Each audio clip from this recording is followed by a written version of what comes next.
Hey, it's Aaron, and today I'm doing a very quick shaky cam interior walkthrough in a 2022 Ford Bronco Everglades. The reason I'm doing this is because I did a interior walkthrough of a Bronco Raptor, and this is kind of the next step down in terms of pricing and so forth.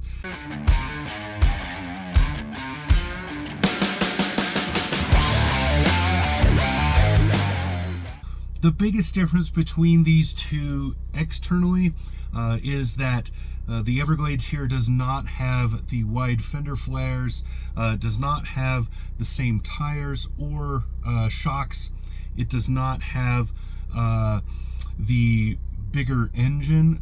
So this is a little turbocharged 2.3 four-cylinder, whereas the Raptor is a 3-liter turbocharged 6. So your difference in horsepower is around, I think, 180, and so this is lower.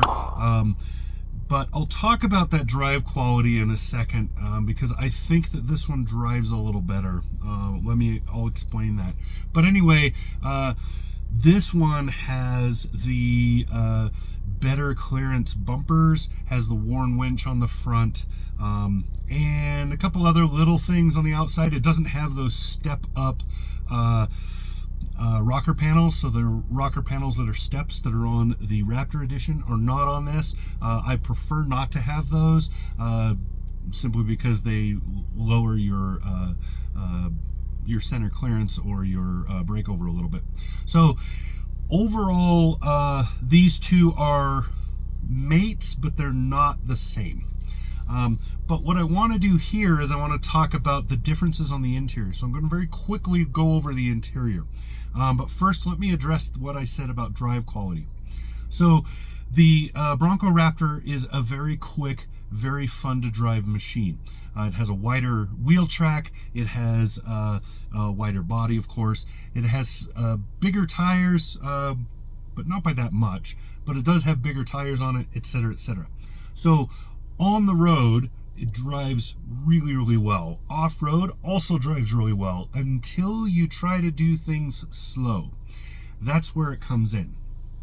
That bigger engine puts out more torque more quickly, but it's turbo torque, not standard torque, which means it gets jumpy.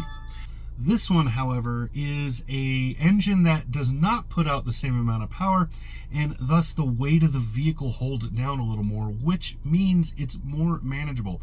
It's easier to manage the engine output on this than it is on the Raptor when you're going at slow speeds. I had a similar problem with the Ford Ranger when it first came out. That turbocharged engine was jumpy, and it made towing really difficult because you have to feather the line and try to manage that jumpy torque, when it suddenly kicks in and you suddenly get power. Same issue when you're off-roading. So I prefer this engine to the Raptor engine if you're doing slow crawl style stuff. I know that the Raptor is billed as a rock crawler and all of that, but I had a difficult time keeping traction because those wheels would just jump as soon as that turbo kicked in. The weight of the vehicle and the amount of power being put out were just overboard. So the balance was off, and so the amount of power being put out was overboard. And I had the same issue in the Jeep 392. So when you're in the Wrangler 392 with that big engine, it also had the problem of being front heavy, but at the same time, it had the same issue. It was easier to work the power on that just because of the way it was that engine is designed. But still, you have that jumpiness you have to work around to get around. So that is my biggest beef with the Raptor edition of the Bronco. It's a beautiful truck, a lot of fun to drive around in. I had a great time with it. I got mud all over it. It was fun. But that slow speed stuff is more difficult because of that jumpiness in the engine. So let's get to this one and let's talk about what is the difference on the interior between these two SUVs. We'll get started. Before we get started though, I am going to let you know that I'm going to skip most of the interior on this because it is exactly the same, more or less, as the Raptor Edition. So if you want a full interior walkthrough, go to the Raptor Edition and just compare notes between these two, because this one I'm just going to be pointing out differences. So let's get started on that. Okay, first big difference. The Raptor Edition had extra buttons down here and over here. This does not, so you don't have the same sort of like suspension and exhaust and other controls that were on the Raptor Edition, because they just don't exist on this. Like, you can't do that stuff. Next big difference is going to be up here. Button missing. Whoops, button missing right there. That was the sway bar button. That was the disconnection button. Doesn't exist on this, doesn't have that equipment. So otherwise, these are all the same. These are basically your off-road controls. You still have that camera mount up there, but there is no USB. Another difference right there.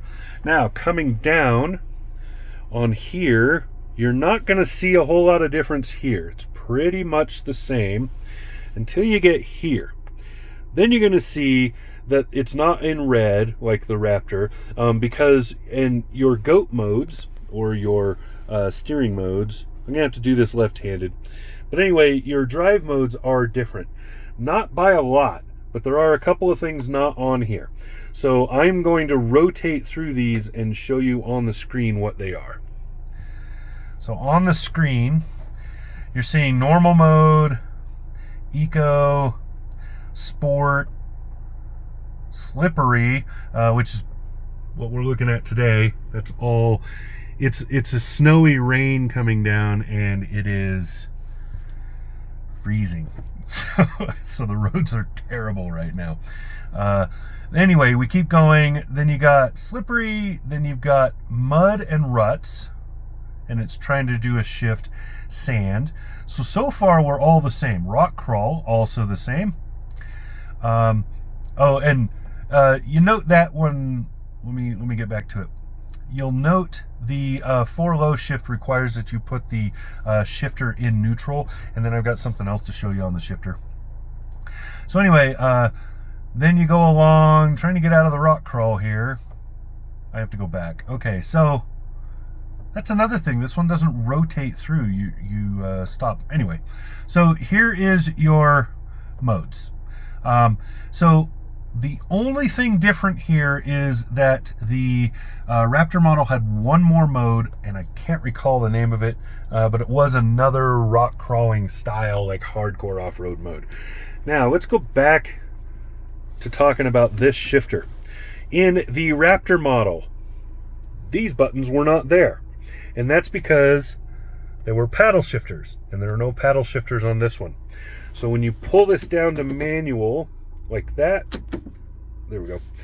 This is how you go up and down the gears. Very similar to the F-150 and a couple of Ford's other SUVs. So if you've seen, you're seeing this, you're seeing that. Raptor model also has wireless charging. This does not. Pretty small difference, but that it is there. And then this Ford plate looks slightly different on the Raptor because it's the performance plate, and this is not.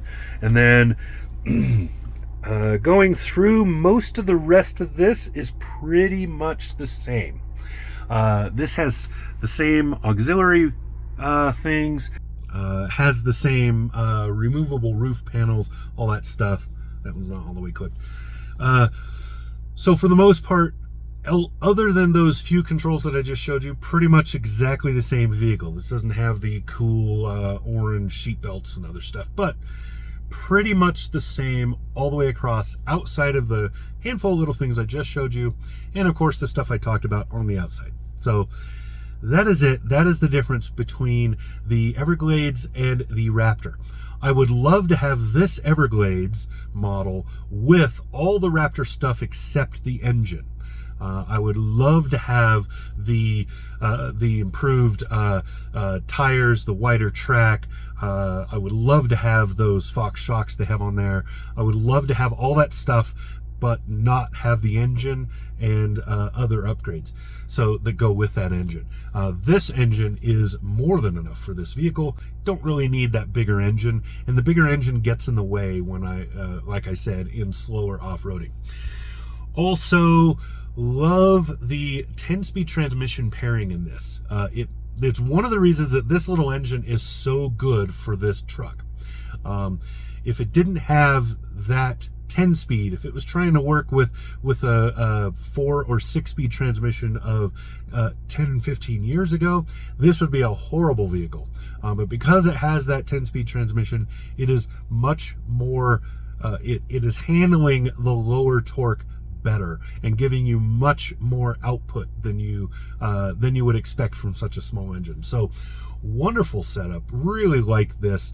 And I think out of the Broncos I've driven, including the first edition's Sasquatch, I think it was, had a name like that, including that one, I really think that this one in particular has been my favorite so far. So there you go. That's what I got. That's everything about the differences between the Ford Bronco Everglades, which is what I'm in right now, and the Bronco Raptor that I had a couple weeks ago.